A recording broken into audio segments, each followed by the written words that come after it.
Bonjour, je vais vous présenter aujourd'hui la méditation évolutive. La méditation évolutive est une méthode qui a pour but de vous permettre, sans prérequis, de faire un travail sur vous-même de façon à déterminer dans une première étape qui vous êtes,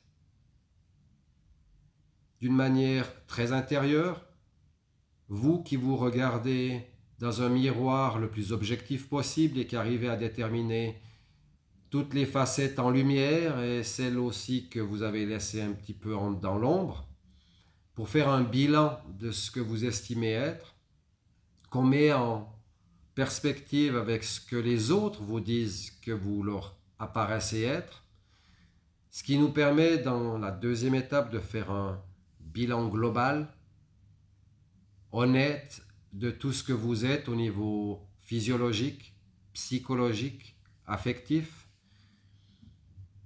de façon à passer à la troisième étape que je vous propose dans cette méthode, qui va être celle extrêmement importante, où vous allez essayer de déterminer qu'est-ce que vous êtes aujourd'hui et qu'est-ce que vous aimeriez devenir demain après un travail personnel que vous allez faire, où je vais vous proposer de vous superviser éventuellement, soit dans des cours présentiels, soit dans des cours en ligne. Vous allez déterminer donc ce qui pour vous est ce que vous voulez devenir. Et ce qui est important dans cette étape, ça va être de mettre des objectifs qui soient pour vous réalistes, mesurables et atteignables. L'important, c'est que en le faisant bien, on arrive dans l'étape suivante, la quatrième donc, à se donner les moyens d'atteindre nos objectifs. En tant que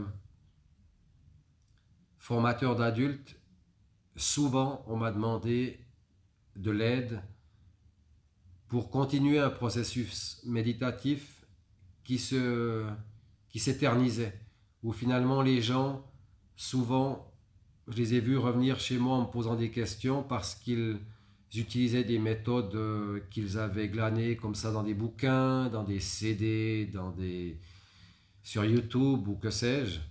Et puis, ils finissaient par déduire que le seul but de la méditation, c'était de se calmer, de se faire, comme souvent j'ai entendu, un écran noir où rien ne bouge, où on est extrêmement calme. Ce qui, à mon avis, est totalement utopique. Tout bon méditant sait que quand on se met en méditation, on a tout d'abord, et c'est normal, les perturbations du quotidien, la liste des commissions, le ticket de parking qui arrive à date, à heure de péremption, donc mon Dieu, si on ne le change pas, on va se ramasser une prune. Bref, ce genre de petits soucis-là, ça ne sert à rien de les nier, ça, il faut plutôt les traiter. Hein. C'est un petit peu ce que j'ai essayé de mettre en place où finalement je me suis rendu compte que les gens, ils avaient vraiment besoin d'avoir une structure, un cadre, parce que la méditation, ça me paraissait simple à moi qui avais suivi un enseignement très traditionnel au travers du bouddhisme ésotérique japonais. Par contre, j'avais envie, au-delà de tout dogme, au-delà de toute philosophie, toute religion, de transmettre aux gens tous les bienfaits de la méditation que j'avais moi-même pu expérimenter, c'est-à-dire vraiment cette capacité qu'on a d'aller intervenir par et pour soi-même sur son propre système nerveux central, ce qui pour moi est magnifique. Donc dans les moyens qu'on met en œuvre, il faut vraiment, on le développe beaucoup dans la méthode, il faut vraiment se donner la capacité de réaliser par et pour soi-même un mouvement. C'est pour ça qu'après, dans les outils que je vous présenterai tout à l'heure, j'ai fait attention de donner par étape des outils qui sont de plus en plus efficients à des gens qui n'ont au prime abord jamais pratiqué, de manière à ce qu'ils avancent, parce que je pense que c'est essentiel. Comme dans tout, comme dans toute activité humaine, comme dans tout sport, on a besoin de pouvoir s'auto-congratuler en mesurant des résultats positifs. Et ça a été un petit peu le but de cette méthode. En étape 5, je vous propose de constamment mettre en place, au départ toutes les semaines, puis gentiment tous les jours, des auto-évaluations où on est capable, par rapport à l'avancement qu'on souhaite faire entre ce qu'on est et ce qu'on veut devenir, d'effectuer un mouvement, mais qu'on arrive à quantifier. C'est important d'être gentil. Quand on médite, le but, c'est justement, une fois qu'on a intégré tout cet aspect théorique que je développe longuement dans le cours, où on apprend à connaître les composantes du système nerveux, à comprendre qu'est-ce qu'on peut faire pour changer soi-même et intervenir nous-mêmes d'abord sur des choses très physiologiques, comme arriver à générer du calme physiologiquement, arriver à calmer sa respiration, ce qui va abaisser le rythme cardiaque, ce qui va gentiment générer un calme. On va gentiment non seulement générer un calme respiratoire, mais on va arriver à détendre notre structure musculaire, ce qui n'est pas rien. Quelqu'un qui arrive à méditer et puis qui en 15 minutes de méditation arrive à retrouver une respiration placée au niveau du bas-ventre et à détendre au hasard complètement son dos par exemple, tout seul, est une chose très appréciable, mais pas anodine. C'est pour ça que dans la méthode, avant même de parler des étapes, dans le livre que je suis en train de finir de publier sur Amazon, qui donnera toute la procédure de la méthode, il y a une partie où je développe toute la connaissance du système nerveux parce que je pense que c'est important que les gens, tous les gens qui pratiquent, comprennent l'effet réel qu'ils ont sur eux-mêmes. Donc on a ces fameuses 5 premières étapes dont je viens de vous parler et on a ce que je vais vous présenter maintenant, 10 outils thérapeutiques qu'on peut tous mettre en place, dont le premier est la respiration ventrale. Pourquoi ? Parce que la respiration ventrale, ça nous permet à tous de retrouver une respiration primaire.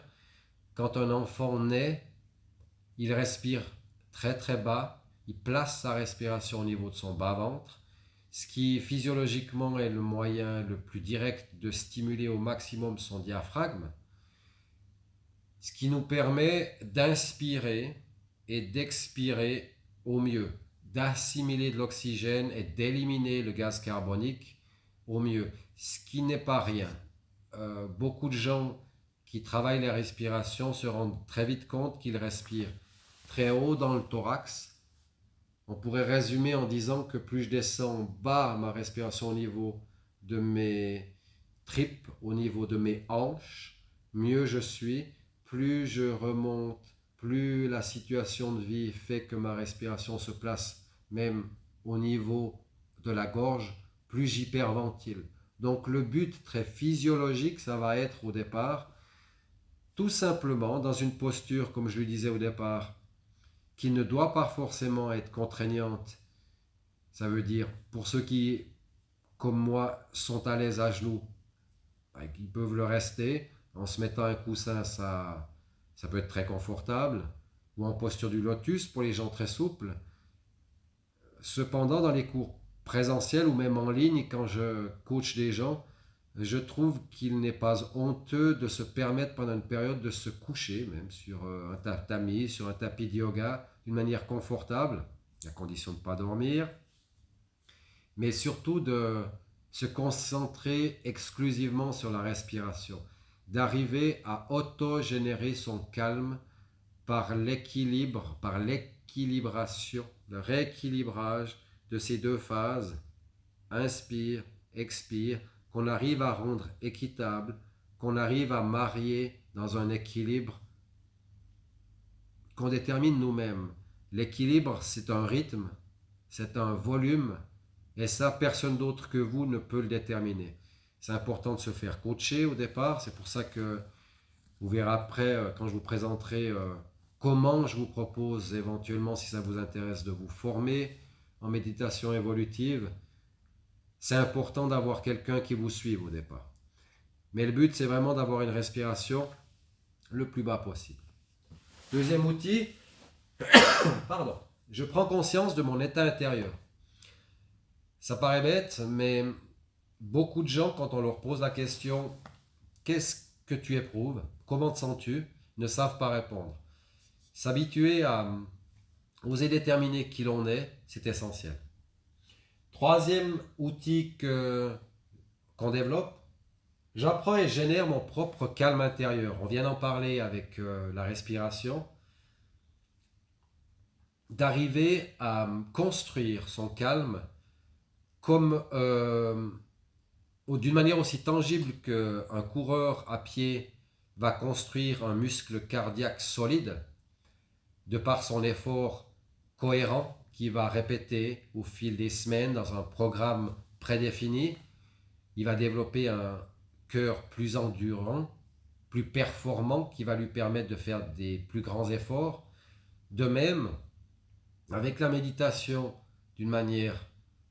pratiquée d'une manière cadrée, pratiquée d'une manière fréquente, ça c'est important, on arrive vraiment à générer du calme, ce qui au hasard est le meilleur médicament. Produire du calme intérieur, c'est quand même le meilleur médicament contre le stress qui provient de l'extérieur. Ça c'est important. Quatrième outil que je propose de développer dans mes cours, c'est la récapitulation. La capacité que l'on a de passer en revisualisant sa vie, en la passant à l'envers, de prendre conscience qu'on subit des effets plus ou moins positifs, plus ou moins plaisants, qu'on peut quantifier, mesurer sur une échelle de souffrance-plaisir pour en évaluer un petit peu la note qu'on peut donner à ces événements, et d'arriver par et pour soi-même à changer des causes, à remettre en cause le déroulement des relations qu'on a avec les autres, des relations qu'on a avec son travail, des relations qu'on a avec nous-mêmes pour mieux vivre. Le but, c'est d'analyser le passé proche, le passé à court terme, pour avoir un futur de meilleure qualité. Le cinquième outil, c'est de vraiment prendre conscience que malgré le fait qu'aujourd'hui je suis quelque chose dont je peux me plaindre ou dont je peux ne pas être totalement satisfait, il est de mon droit d'imaginer quelque chose que je veux, que j'aimerais devenir. De se donner donc les fameux moyens. Mais simplement à ce niveau d'outil-là, je pense important de s'offrir ce cadeau-là. Beaucoup de gens vivent dans le sentiment qu'ils ne peuvent pas choisir leur vie, alors que je pense que peu importe ce qu'on a dans la main droite, ce que l'on est, la main gauche existe. On peut devenir quelque chose, on peut changer avec nos moyens, en se donnant les moyens. L'outil 6, c'est le détachement, merveilleux outil. Le détachement, c'est, souvent j'explique à des élèves débutants pour arriver très vite à leur faire comprendre que la vie est un peu comme une pièce de théâtre dans laquelle vous jouez votre rôle avec des costumes, vous prenez certains rôles qu'on peut symboliquement résumer à des costumes, et que vous êtes en train de jouer un rôle parce que vous êtes dans un costume à réciter un texte mis en œuvre, mis en place par le metteur en scène. Vous êtes donc acteur. Le but, c'est de vous permettre, au travers de la méditation et d'exercices appropriés, de vous permettre d'être spectateur, d'être un petit peu comme la personne qui regarde la pièce de théâtre, d'avoir de l'objectivité en d'autres termes. Ce qui, une fois qu'on arrive à le maîtriser, nous permet d'accéder à l'idéal, c'est d'arriver à prendre conscience qu'on peut être acteur de notre vie, qu'on peut être observateur de notre vie, et que miracle, on peut même devenir metteur en scène. Quand on arrive à prendre conscience de ce triangle, on arrive à se rendre compte qu'on peut, en tout et pour tout, être proactif dans sa vie. Quoi qu'il se passe, des événements qu'on aurait peut-être tendance à appeler négatifs au prime abord, ou les choses positives, qu'on arrive à avoir un processus d'analyse de ce que le monde extérieur nous demande, de tous les stimuli qu'on reçoit du monde extérieur, afin de pouvoir se respecter et de répondre. Septième outil, c'est bêtement prendre conscience, là aussi en tant qu'observateur, de ce que moi, de ce que vous, de ce que je suis spécifiquement, au niveau des schémas. On met tous des schémas en fonction de notre culture, en fonction de notre histoire, en fonction de notre profession, en fonction de la situation globale, de l'époque, très particuliers en place. On met en œuvre des schémas qui des fois sont tellement précis et rigides qu'on finit par tomber dans ce qu'on appelle vulgairement la routine, qui est l'ensemble de schémas précis qu'on met en œuvre systématiquement en branle tout le temps. C'est un peu tuer la spontanéité en vous, et spontanéité qu'on doit cultiver. C'est un petit peu l'objet de cet outil. Le huitième, je définis mon éthique de vie et ma philosophie de vie. Ça, c'est un point qui est très, très, très important. Souvent, dans mes cours ou dans mes consultations de shiatsu, j'entends des gens me dire « c'est injuste, le monde est injuste, la société est injuste ». Et j'aime beaucoup travailler en intimité ou en groupe avec eux en leur disant « et si positivement, il t'était donné le droit d'établir un monde juste, une société plus juste, éthiquement, philosophiquement, humaine, dans tous les domaines, dans le domaine de la relation humaine, mais aussi dans l'écologie, etc., etc. » Et très souvent, les gens qui sont très véhéments à protester contre quelque chose ont beaucoup de mal à être explicites sur ce qu'ils aimeraient. Et c'est ce que je vous propose, c'est ce que je propose dans ma méthode à ce niveau-là. Ça va être de se donner, entre guillemets, l'obligation d'être positif, d'être un créateur positif d'un monde meilleur. En tout cas pour vous. Ça, c'est important.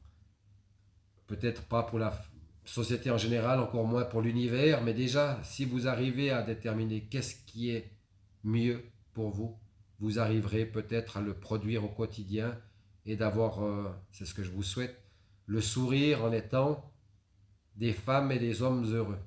C'est beaucoup, surtout à l'heure actuelle. Point 9, le point 9 à 10, c'est des points plus spirituels sans être dogmatiques. Point 9, c'est quel est le sens de la vie avec un grand V pour vous? C'est quoi le sens de la vie sur Terre? C'est travailler une cinquantaine d'années pour essayer d'avoir une retraite plus ou moins longue, puis mourir? Ou c'est beaucoup plus que ça? Quelle est la place de l'homme sur cette terre, dans l'univers, selon vous?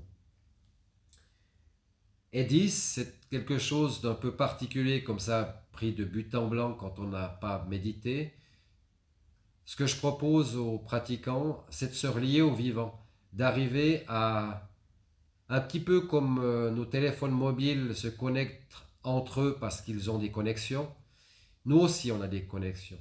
Je plaisante souvent avec mes élèves en leur disant que il y a Internet pour nos ordinateurs, mais de tout temps, depuis 500 000 générations entre nous, il y a le HumanNet. On est tous connectés les uns aux autres. C'est plus ou moins une évidence. Même pour les Occidentaux, à l'heure actuelle, on arrive même scientifiquement à le prouver. On est tous interconnectés. À quel point vous avez envie d'en prendre conscience, envie de le vivre? Telle est la question posée par le point 10. Voilà un petit peu succinctement proposé cette méthode à tout un chacun. Le but de la méditation évolutive, comme vous l'avez, j'espère, un petit peu découvert dans cette vidéo de présentation, c'est de vous proposer un voyage dans votre monde intérieur en vous donnant un maximum d'outils valables pour que vous puissiez découvrir tout ce que vous pouvez créer, toutes les nouvelles routes que vous pouvez créer dans vos cerveaux, volontairement, si vous le décidez. Parce que vous avez compris que, en définitive, c'est un petit peu le but de toute la méthode. Ce que vous pensez être, vous pouvez le changer. Vous pouvez le changer de manière à mettre en œuvre toute l'énergie possible en vous pour que vous puissiez atteindre, ici-bas sur Terre et dans cette vie, tout ce qui vous semble important d'être réalisé. Et j'ai essayé, après 31 ans d'expérience au contact des gens, j'allais dire sur le tatami, ça ne parlera pas forcément à tout le monde, mais effectivement, je travaille la plupart du temps sur tatami. J'ai essayé d'être le plus simple possible parce que, bien que j'adore moi-même des méthodes de méditation très traditionnelles, je sais qu'elles sont abruptes d'abord pour beaucoup. Tout l'aspect traditionnaliste rebute certains. Et mon but au travers de cette méthode, c'était et c'est toujours d'apporter à un maximum de gens une méthode simple et efficace qui permette un suivi de l'alpha à l'oméga, de la prise de conscience primaire d'un besoin chez vous de vous connaître, jusqu'à la mise en œuvre dans le quotidien de méthodes, d'outils, de façon de voir la vie, de vous voir vous-même et les autres et votre rôle positive de manière à être plus heureux. Ce que je propose au travers de ma société qui s'appelle Santé Holistique SARL, c'est des cours, soit présentiels, soit en ligne, qui sont proposés sous la forme d'un matériel pédagogique qui sera un livre qui sera édité donc très prochainement sur Amazon, mais aussi des cours en ligne chaque semaine et des vidéos que je vais poster qui vont décrire en détail, d'une manière très pédagogique, d'une manière très avancée, tous les points que je viens d'évoquer, soit au niveau des étapes, soit au niveau des outils, afin que les gens chez eux, s'ils suivent des cours en ligne, raison de plus, mais aussi pour les gens qui ont suivi avant le confinement et qui suivront, j'espère, après le confinement, des cours présentiels, c'est des vidéos qui vous permettent de comprendre chaque point, en plus du livre qui décrit en détail les choses. La vidéo permet d'apporter quelque chose en plus, un aspect un petit peu plus vivant, différent de ce que j'écris. Donc j'espère que ça vous apportera ce que vous recherchez. Si vous avez des questions, n'hésitez pas à prendre contact avec nous. Je vais mettre notre adresse email, nos numéros de téléphone dans les liens en dessous de la vidéo. N'hésitez pas à me contacter, mais surtout si c'est pour parler. Depuis 31 ans, j'enseigne à toutes sortes de personnes, mais j'enseigne par passion, pas simplement par envie de créer des contacts argumentés sur le business. Pour moi, l'important, c'est transmettre. Donc, si vous avez des questions, si vous doutez de votre envie de vous inscrire, même si vous avez plus ou moins été convaincu, n'hésitez pas à me téléphoner pour que nous parlions de tout ça. Je vous souhaite une belle journée, soyez heureux, à bientôt.